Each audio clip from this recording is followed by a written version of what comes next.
So Mr. Beast did a 2.5-hour interview.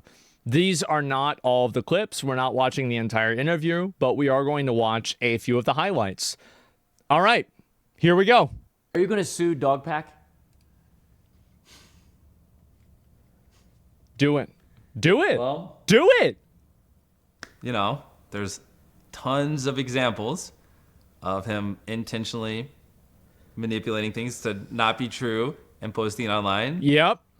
Tons and tons and tons of that. There Soggy has basically an hour and 27-minute video, and yeah, an hour of it is just flat out proving manipulation and lies. And caused a lot of harm to my businesses. I mean, I've literally had people pull out millions of dollars and then tell me it was directly because of his video. And don't worry, I instantly was like, can you send that in writing? So you know, if I win a case or anything, I can directly point damages. No reason why.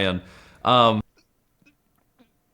that is nasty. So basically, Mr. Beast had a relationship with other advertisers or people involved in his videos, and he wanted them to say it in writing so he could prove damages for defamation. Oh, that's real dirty. Oh wow. So, I mean, it's just unfortunate. Oh, no. Like, I don't want to be put in this situation, but probably gonna have to. I mean, it's just. He's probably going to have to sue Dogpack. Oh my God. I mean, what do you do if someone's just spreading misinformation about you and, you know, just causing harm to your business and like getting it to the point where you might have to potentially fire people because it's costing so much revenue? It's like, it's not fair. I think that it's not about spreading misinformation. It's about doing it maliciously.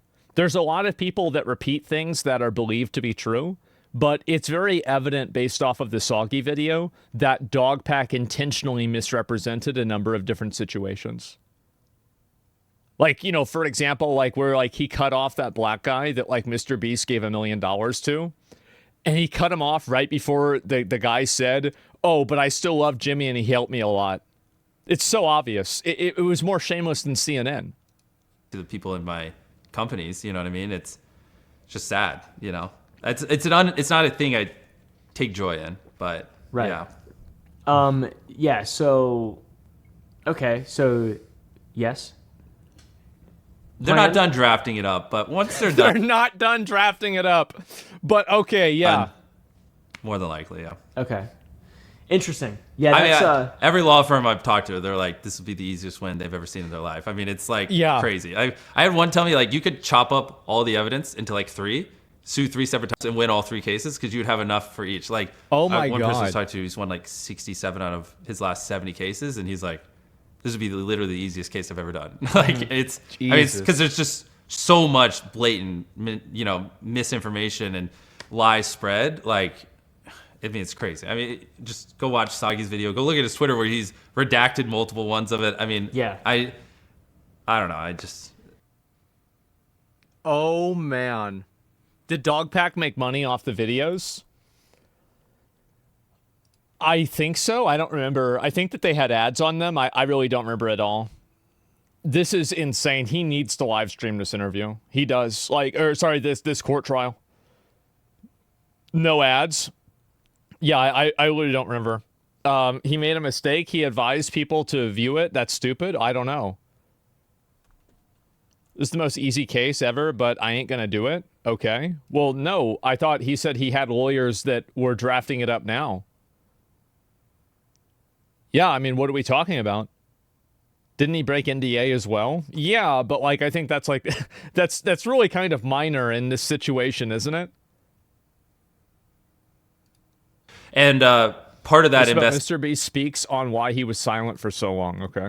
And part of that investigation is they recommended that I not talk about drama or really do anything online because it might influence, you know, witnesses or any people they might interview or ex-employees. So it's a little unfortunate because I had told them, okay, I'll wait till the investigation is over. And I believe that was literally like a week before the Dogpack video came out. And then truthfully, just in transparency, I've never done one of these like big investigations before. And in my head, it was going to last like 2 or 3 weeks. It ended up taking a couple months. Yeah, apparently it takes a long time. combing through all the documents and doing all the interviews and everything just took way longer than I thought because I've never had to bring in a top tier law firm. That's what and a I former thought federal too. prosecutor and let him, do this really big thing.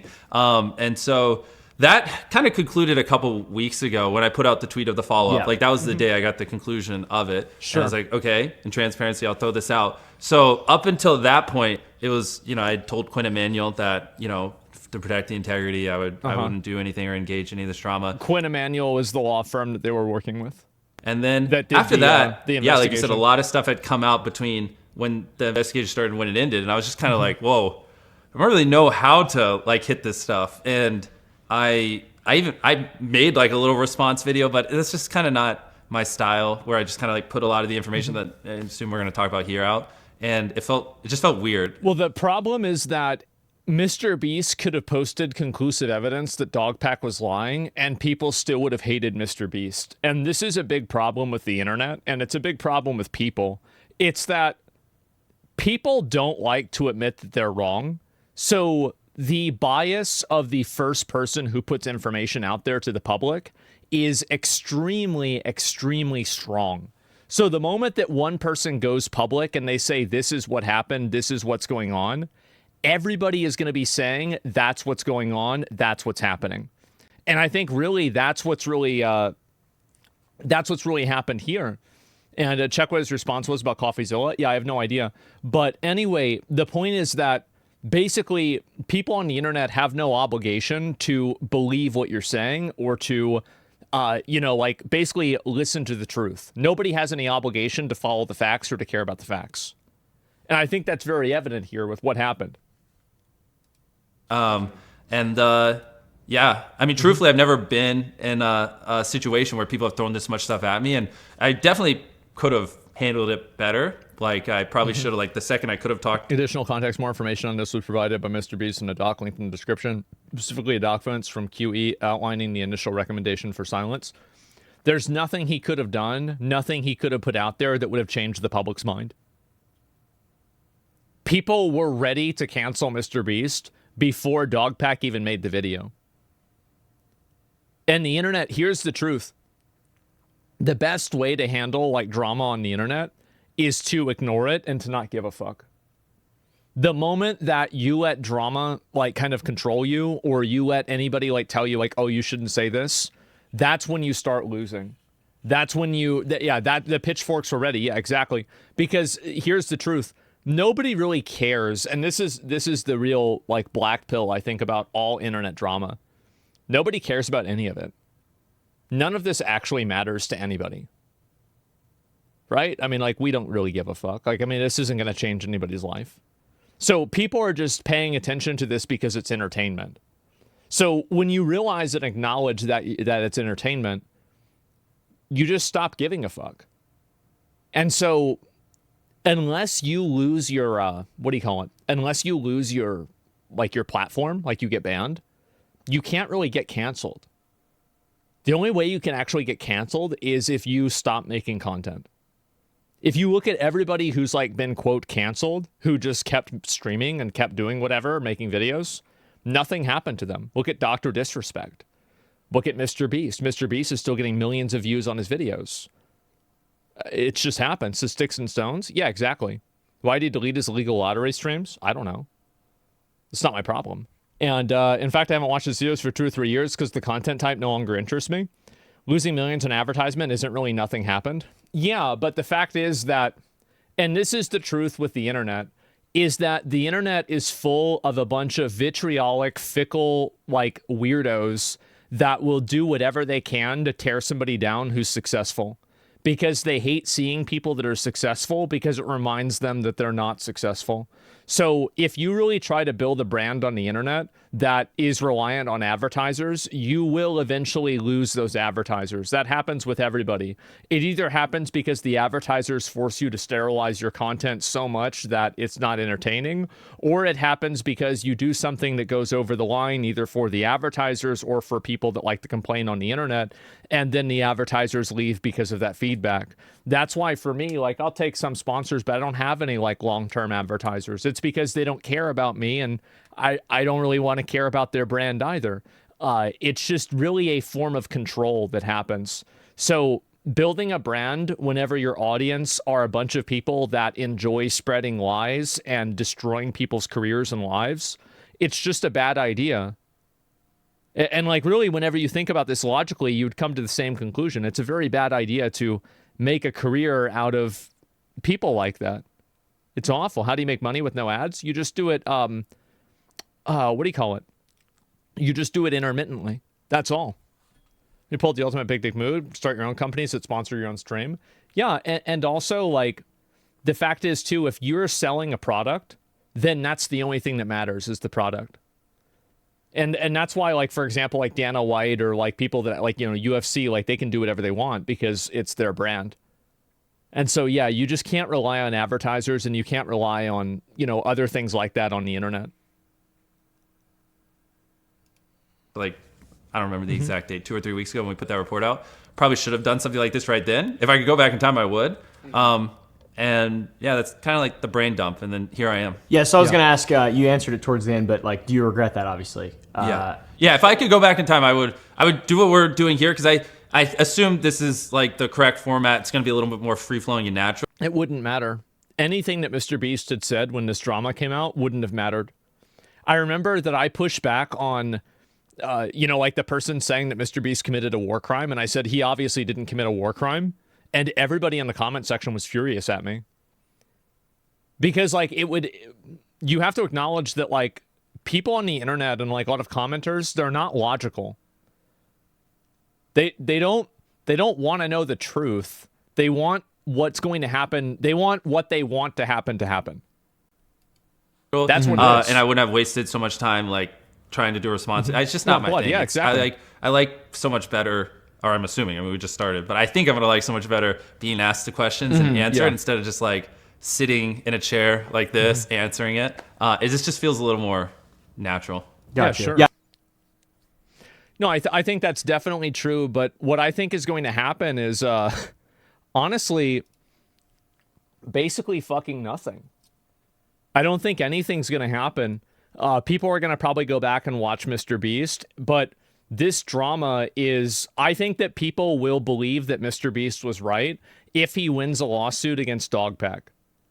I think that's the only time that people will, like, admit, okay, maybe we were wrong about MrBeast because this other person won a lawsuit.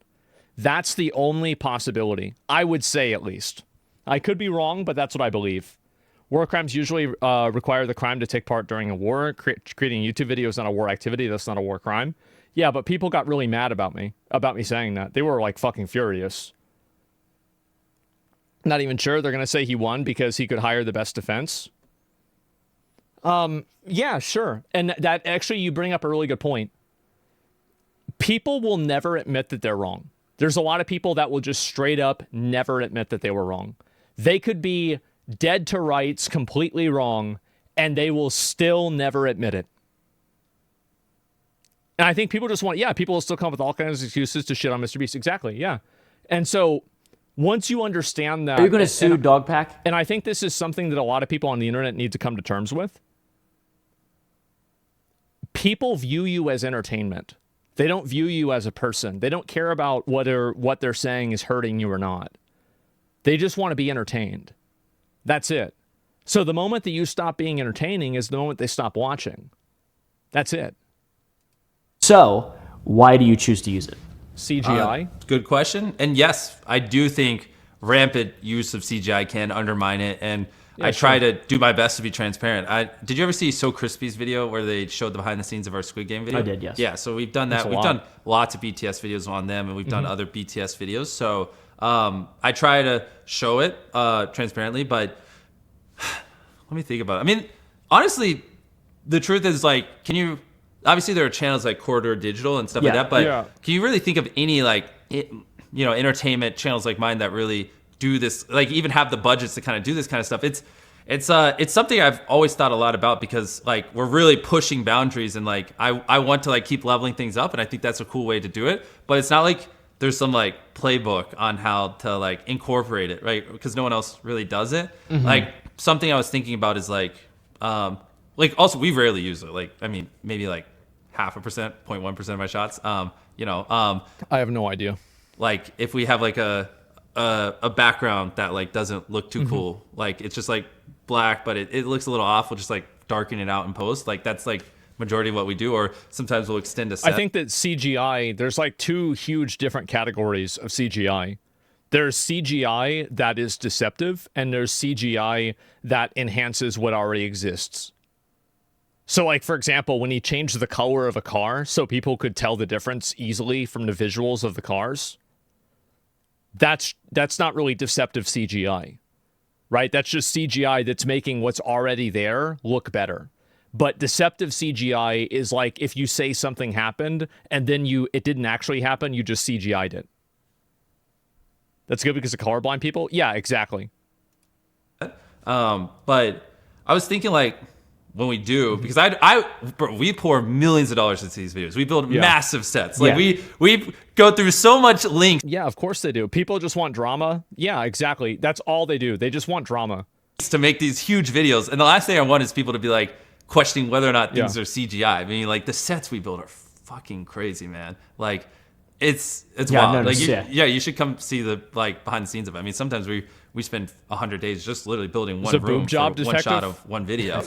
Boob job. So is deceptive. yeah, I was thinking like maybe just false advertising. Potentially, I don't know. This is the first time I'm saying it publicly. Like it's like time stamping in the description when we do. That's interesting. Yeah, or no, like he shouldn't do anything like that. Why timestamp it? Because there's nothing wrong with it. See, if you acknowledge it and you, I think that if you capitulate to unreasonable people, that will become your life.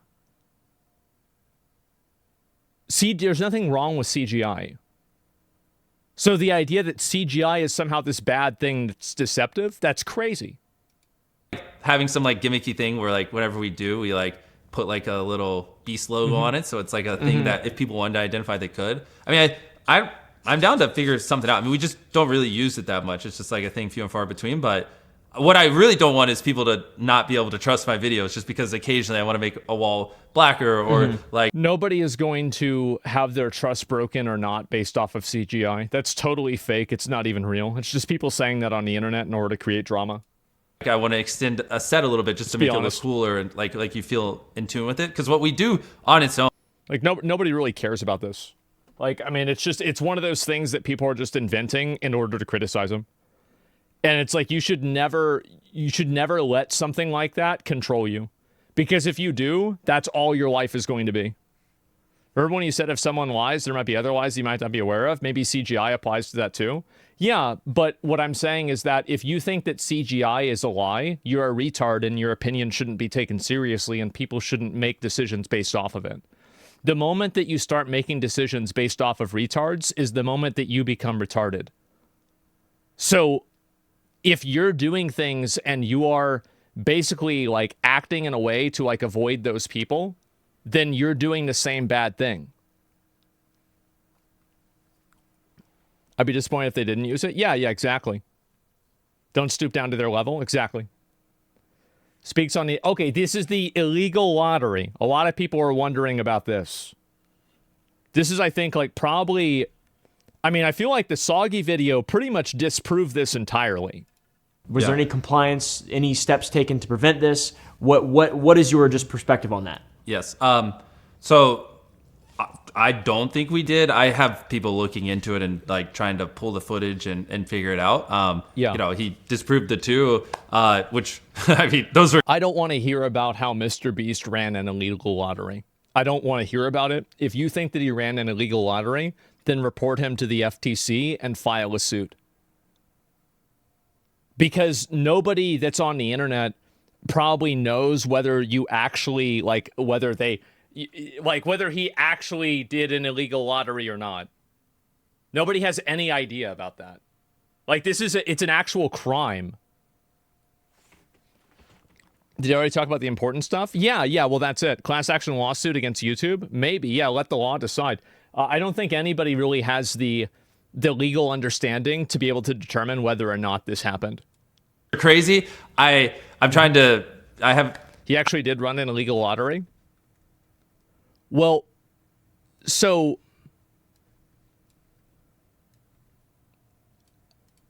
We don't care, but he actually did. There we go. This is exactly what I'm saying. exactly my point. You don't actually care. I can't stand this guy. Oh my God. Nobody cares about this or him either. You don't. This is the exact type of you're just like this. There's too many of these. You're becoming annoying. But maybe one. Yeah, exactly. Sounds like he cares. Yeah, of course he cares. That's why he's spamming about it. But anyway, these are the kinds of people that you have to deal with. This is not a reasonable person that you can explain anything to them. You can't go and just tell them, oh, this isn't true because of this reason. This person doesn't think logically. They don't arrive at facts based off of evidence. They make their opinion up before they see what happens, and then they look for evidence to reinforce their opinion. That's it. Never, never, never listen to people like that. I don't want to just like speculate. I have a team looking into it. I don't think we did though. But regardless, just to be truthful, if people want a refund or think for whatever reason, like we did something wrong, like I'll send you a link. I don't think he should give people refunds because giving them refunds is an admission of guilt. He shouldn't say this. You did nothing wrong. If you committed a crime, then giving them a refund doesn't absolve you of the crime. And if you didn't commit a crime, then they're not eligible for a refund because you did nothing wrong. That's my opinion. That you can just put in the description where they can get a refund. Maybe just throw it on the screen here. Okay. But yeah, I mean, at the moment, that's all I really have to say. Maybe I could do a follow-up in the future. I'm trying to, dig up all the footage from that live stream. This was like many years ago. Like this isn't like something I did 3 months ago. Yeah, COVID. Yeah, sure. It's still a gesture of good faith. No. You don't exercise good faith against people that are acting in bad faith. There's no good faith to be exercised here. He did nothing wrong. If like somebody's believing the lies on the internet and they think that because of these lies that they're entitled to a refund, they're being unreasonable. This is like, it's again what I said before about how if you capitulate to unreasonable people, you become unreasonable. Never do that. Denies insider trading via... Oh, this is the CoffeeZilla one, isn't it? Coffee's video. Yeah. Coffee's video and the report. Well, so I'll start off with the report. I mean, most people probably haven't even read it, but that's what kind of spawned that whole thing was this. Did you see it? Like that? Yeah. So the gist of this crypto report that was... 1 second. Sorry. It's not my... Fiji water. The gist of this report was Jimmy is too stupid to like make this kind of money. Therefore, it must be insider trading. This is his wallet. Clearly there was insider trading because he never would have been able to make this kind of money. When in reality, which is what I told Coffee in that statement we gave him, it was managed by a fund. So I wasn't the one managing the wallet. I've never had access to that wallet. I've never done the buying and selling on that wallet. There's an actual professional who's written books on crypto and lived and breathes crypto every second of the day managing it. So most of the allegations there are just answered by I am too stupid to do that. That's why a fund was managing it. You know what I mean? Yeah. And he's full of shit. Well, why do people think he's full of shit? Shirley? Why? He's being genuine here. Seems reasonable. Because so here's my mindset. Insider trading gets you put in jail. If you think MrBeast committed insider trading violations, report him to the FTC. Bro's acting sus.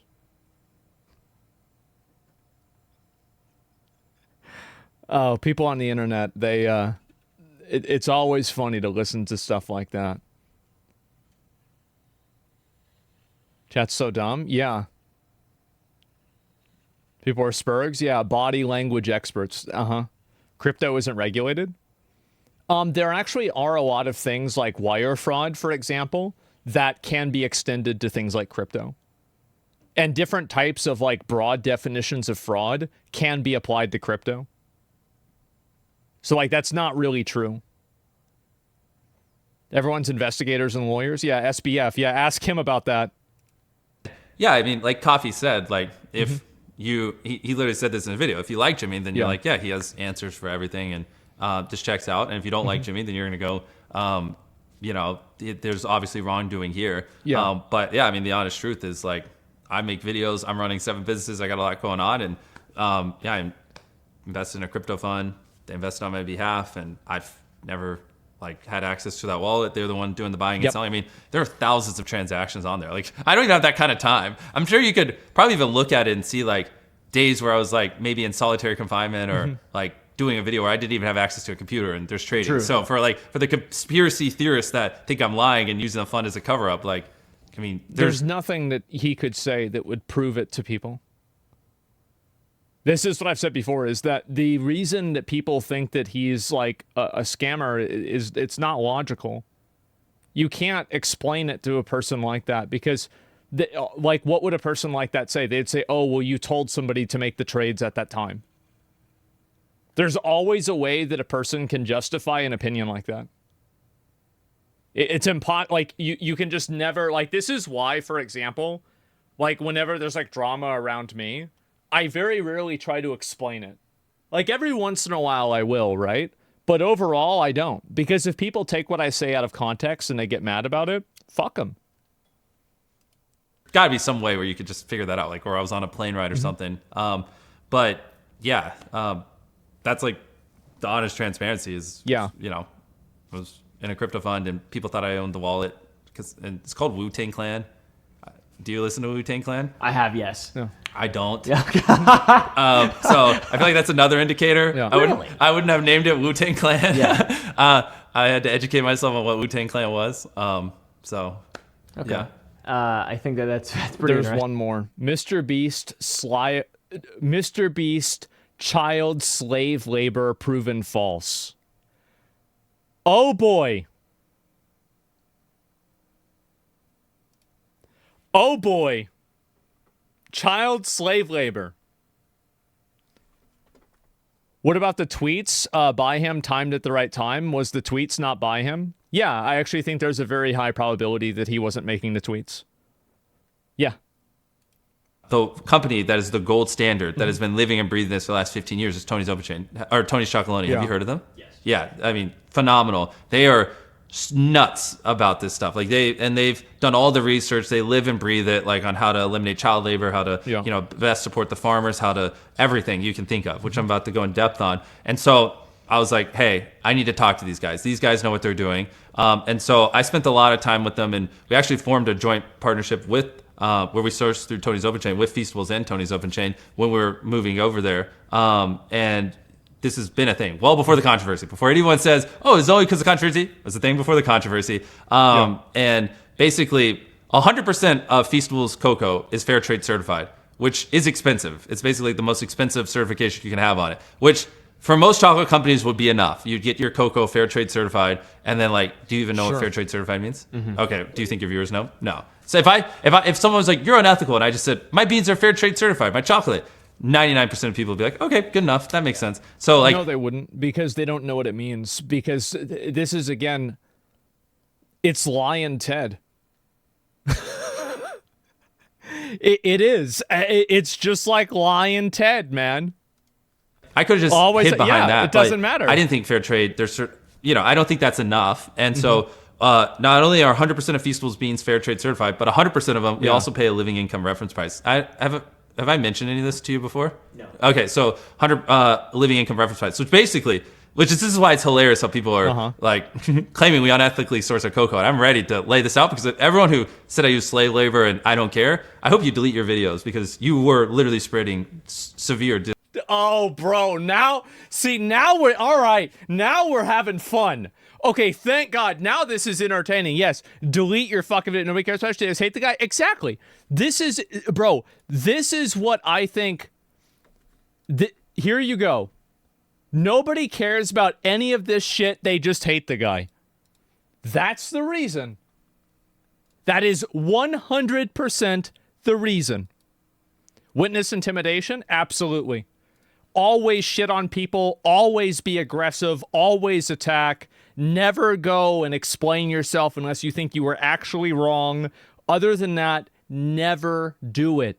Because the moment that you start acting guilty is the moment people start thinking you're guilty. That's what I think. This information. So for us, one of the main drivers of child labor in cocoa is poverty. Like, they don't make enough money. So you can't just go to a farmer and say, don't use child labor, because if they can't afford to pay a grown up, then you're telling them, hey, go starve. You know, they have to make money. So one of the ways you can eliminate child labor is you have to pay a living income. So there's a thing called living income reference price, where they look at, and tell me if I need to dumb it down or whatever, I don't know. But it's just for different places in the look world, at right? inflation, the cost of bread, basically the cost of living in these areas in West Africa. And they say, hey, if a farmer sells you a metric ton of cocoa, they need to get paid blank to actually be able to live. If you're paying under that, it's just not reasonable for them to live, which then will mean for them to live, they're gonna have to use child labor. So 100% of our beans we pay a living income reference price. So if a farmer theoretically sold us a metric ton of cocoa for, I'll make up a number, $800, and the living income reference price is $1,000, we'll go, hey, we actually want to pay you $1,000 for that, a $200 premium on top of it, to make sure you make enough money to live off of. And that's what we do for all our beans, which is like crazy. You know what I mean? But if we're doing this, you know, we don't want child labor on the farms. And so there's child labor mediation system, and there's a lot of stuff. And this is where Tony's has been great to work with. Nobody really cares about child labor. If they did, they wouldn't buy the phones that they buy, and they wouldn't buy the clothes that they buy. Nobody really cares about this. Sorry. Let's just be honest. We have people who check in on the farms and, you know, interview the families, interview the kids. If there are cases, remediate it, follow up, make sure the case was remediated. And it's about part of solving child labor is making sure the farmers make more money. So we also have coaches that will work with farms to, you know, on their theoretical hectare, see if there's any way they can educate them so they can make 10% more yield. So for the same farm, they can make 10% more money. Therefore, they're not as in poverty, so it's easier. Sure. You're right, it's bad, but nobody will stop buying their comforts. That's the truth. And by the way, I love having nuclear takes like this because people will get mad. And the reason why they're mad isn't because I'm saying it. They're mad because it's true. That's the facts. And you have a bunch of people that like to virtue signal on social media all the time and talk about how much they care about this, where they're tapping it out on their iPhone and their Samsung that, oh yeah, I wonder how you got the lithium and the cobalt for that. I'm sure nobody died. Nobody's ever died because of that. And you want to know the truth? That if there was a phone that was released and it was ethically sourced, but it was 20% more expensive, nobody would buy it. They'd go out of business because nobody gives a fuck about this. People like to complain about it because it's something that makes them feel good on social media. But the reality and how people behave is totally different. You have to understand how people behave. And you have to understand what people think. Yes, once you understand that most of people's opinions that they have are to make themselves feel better, not necessarily, or to reaffirm a worldview that makes them be the person who they want to be. Once you understand that, it's much easier to understand everything else. So basically, big surprise why a lot of rich older people think that everything is a meritocracy and everybody deserves what they have. It's because they have a lot of stuff. And then big surprise that poor younger people think that there should be more socialism because they don't have a lot of stuff. Most people's viewpoints and values and principles are completely self-serving. There's no actual guiding philosophy behind any of it. People are monkeys and they are doing what is best for a monkey. That's the truth. And if that means killing kids in a lithium mine, they're going to do it. If that means having sweatshops that you get locked inside of, them at night so you can't leave, then they're going to buy those Nike shoes and those shirts all day long. If it means that, your government is involved in killing people overseas, nobody gives a shit because it's not happening to them. And I understand that this is going to be a very contentious thing. Most people have values when they are conspicuous enough to be valuable. That's it. That's it. And so, here we go. He's pushing the boundaries. No, I'm just saying it. I am saying it. Not the best for the monkeys, just for themselves. Dangerous, basically. Yep, exactly. And cynical Asmon is back. It's not being cynical. It's being honest. And I think the problem is that on social media, we have such a massive culture. So, why do you choose We to have use such a massive culture on social media of performative dishonesty. This is one of the biggest things I think that culture has to deal with, is how bad performative dishonesty is. And because it's so bad, what's ended up happening is that the worldviews that people create on the internet are so abstractly different than what existing reality is, that when they contradict with each other, it's like water and oil. It's totally different. Sometimes things aren't positive. Yeah, exactly. Performative dishonesty was the entire election. Exactly. And so anyway, it's being disingenuous at the end of the day. Well, they are. Well, they are being disingenuous, but they're doing it because it makes them feel good. The crypto thing is still sus because the tweets he made himself. Well, if you think he's doing insider trading, then you should probably report him, right? I mean, this is my opinion. I don't really care a lot about allegations. I don't really base my decisions of things based off of allegations. I will think to myself, maybe this is true, maybe it's not true. But at the end of the day, it's just an allegation. And if somebody really believes that something happened, then they need to go to the police, it needs to be reported, and it needs to be dealt with in a legal way. And I think that on the internet, a lot of times people look for ways that they can justify why they don't think that they should have a standard of evidence, why somebody is guilty the moment that, somebody brings up an accusation like this of a legal lottery. Oh, everybody suddenly is a legal expert. No, they're not. So, again, it's all about what the people want. That's it. It's ethically impossible under the conditions you're describing. We can't advocate against harmful practices like child labor because people will call it woke and virtue signaling. The reason why you can't advocate against it is because you don't give a shit. People don't have a problem they don't have a problem with it as long as they don't have to see it. The best argument isn't an argument. And in order to make people believe things, you have to make them feel something. So for most people, they don't make decisions based off of logic. They make them based off of how that decision makes them feel. And if you understand that, it's a lot easier to get people to understand where you're coming from. Out of sight, out of mind. Exactly. Ignorance is bliss. There you go. Appeal to emotion is huge. Yep, there we go. So nothing ever happened except it's proven. Guantanamo waterboarding never happened. Oh, yeah, of course. Yeah, absolutely. But the reason why that was bad is because it was against the law. I bet there were tons of people that supported that. Even for logical thinkers, it's the emotion that's felt from the one is logical. Yeah, sure. I think that's the case too. Child labor is a great human pastime. It sure is. People love doing that. But anyway, yeah, that's my take on the MrBeast stuff. I think that MrBeast should absolutely sue Dogpack. I think that he needs to sue Dogpack because if people see that MrBeast wins the lawsuit against him, it will do one thing. So this is another thing that I believe. I believe at its pinnacle, power and virtue are the same thing.